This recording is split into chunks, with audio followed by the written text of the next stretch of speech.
It's hard to imagine Paris without the majestic Notre Dame Cathedral.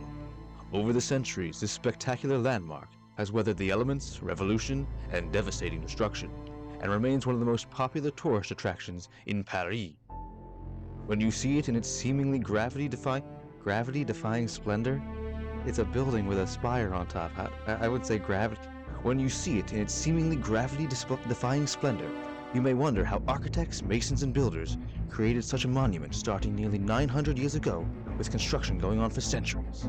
Inspired and awed by the ingenious techniques employed by these craftsmen, we set out to translate this magnificent construction and its intricate details into a Lego model. These instructions will guide you through the building process, with each brick carefully placed to correspond with a specific architectural element in the original cathedral. With every bag you complete, you will see a model of a specific point in time in the construction of the cathedral, from 1163 to today. I'm old enough to remember when Lego sets used to come in like 2 or 3 bags. Now you got 34 bags, separated out piece by piece. It takes some of the fun away. Like I remember making the sail barge, Java's sail barge, or the Millennium Falcon. It came with like 5 bags and you just found the pieces. You just rooted through the bags and found the pieces you need. And that was sort of the fun. I mean, maybe this is an unpopular opinion. Maybe I'm an old head. Maybe I ain't busting no more. But I think that was better.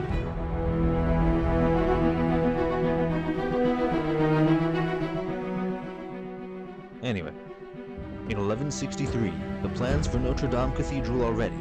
Construction begins and Pope Alexander III oversees the first stone being set in place. Elements of the floor plan were determined by a series of circles created with the help of ropes of different lengths attached to a stake at the center of the cathedral.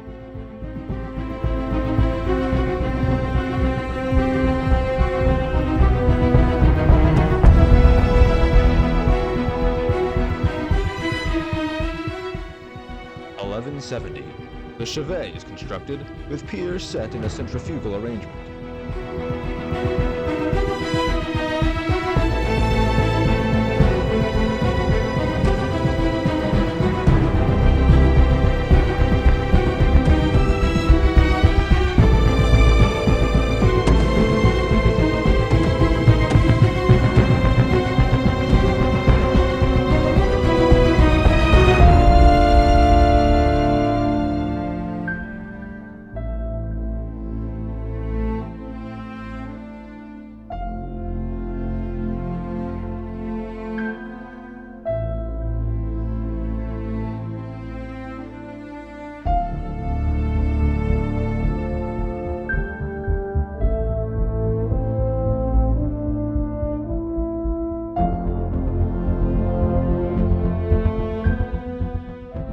In 1177, the choir and the chevet are nearly complete, except for the high vaults.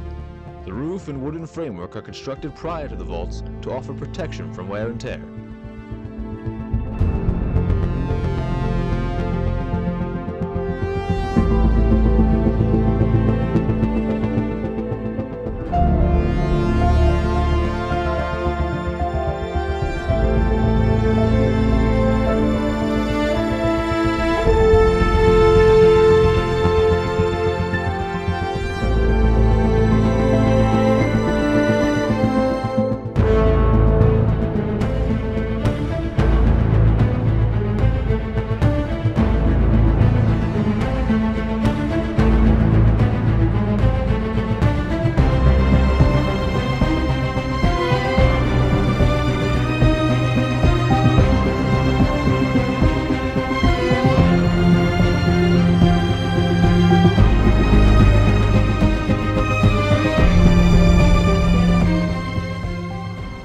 Notre Dame Cathedral is the first to fully integrate the flying buttresses that are hallmarks of Gothic architecture.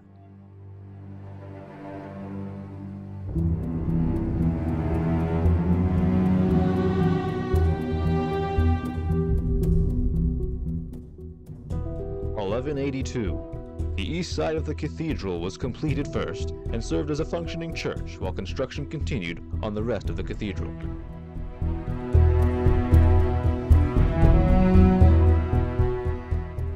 At 420 blazed feet long, 157 feet wide, and 226 feet tall, the Notre Dame Cathedral was built on the site of an existing cathedral on Ile de la Cité in the Seine.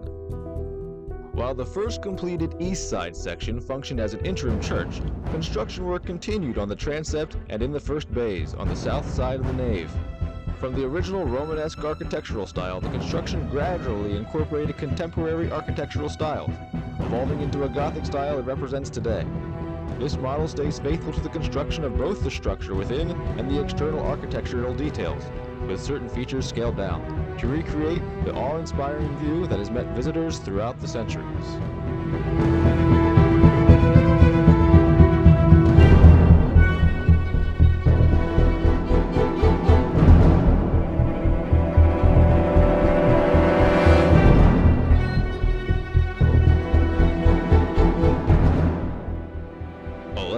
The choir is isolated from the active building site by a provisional wall.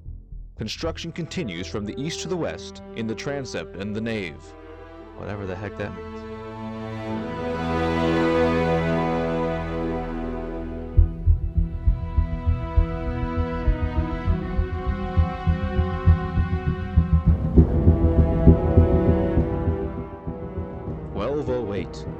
Work continues in the nave, and the foundations of the Great West Towers are laid.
Are divided into 6 parts by ribs.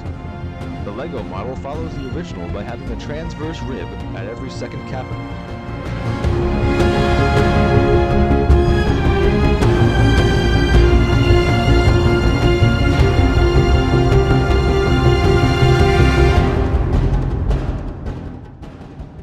By evacuating rainwater, the charismatic gargoyles also serve to protect the cathedral from damage caused by excessive runoff. You can see this feature replicated in your model. The flying buttresses feature holes through the candle elements to mimic the water channels in the real buttresses.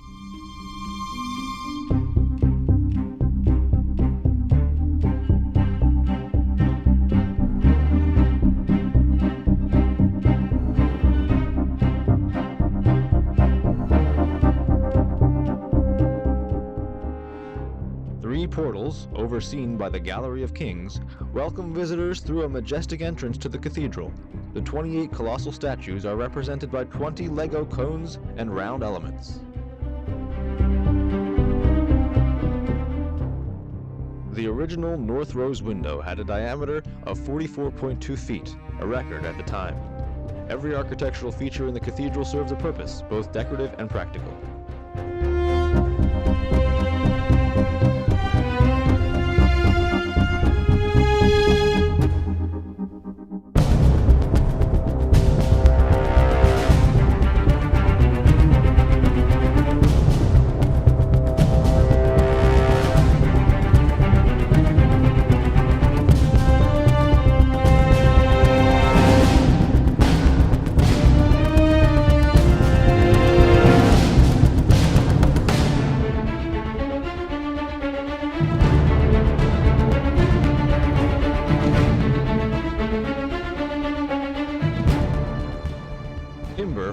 main structure of the cathedral came from around 1,300 oaks, or the approximate equivalent of 51.8 acres of forest.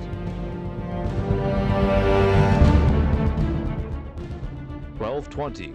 The body of the cathedral is complete, except for the towers.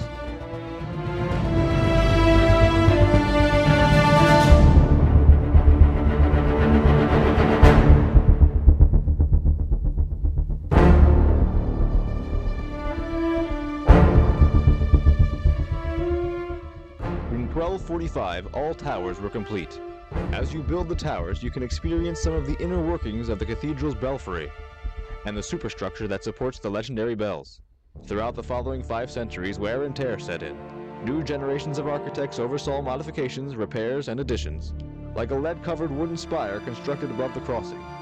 In 1300, the chapels were added to the perimeter of the choir.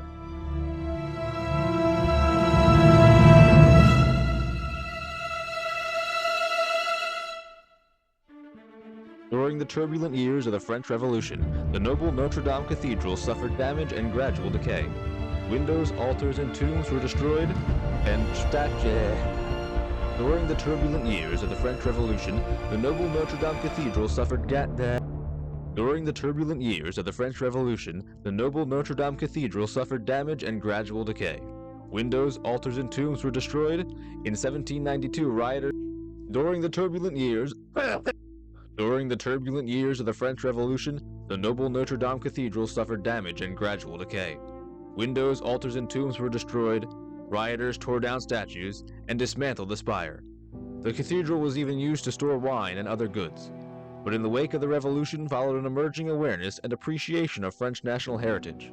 The publication and widespread international acclaim of Victor Hugo's The Hunchback of Notre Dame cemented the cathedral's status as a cultural gem in world history.